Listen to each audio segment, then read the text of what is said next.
Hi there, Andrew Langer with the Institute for Liberty, talking today about our Consumer Alliance for Global Prosperity.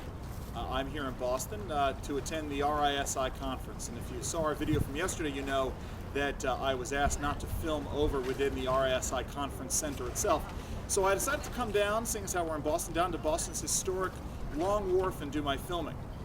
You see, I think that it's entirely appropriate that this conference is here, and I don't think that the folks at RSA understood quite the irony of their having their conference and what really was the ground zero here in Boston for the American Revolution.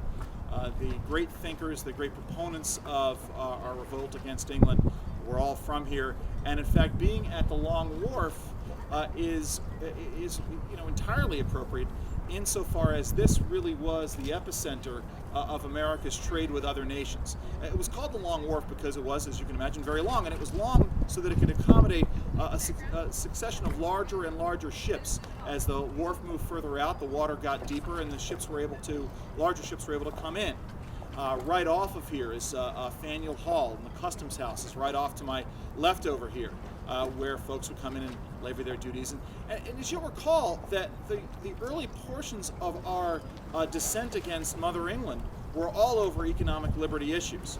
Adams and Hancock. Hancock had his own wharf just a little bit further down. They all were interested in engaging in trade with other nations, and so as England began to essentially promote its own trade war, the Americans saw that as an affront against liberty. So I figured it would be important to come on down here and do this filming today. As a matter of fact, actually, everybody should have their handy copy of the Declaration of Independence. I know that I have mine.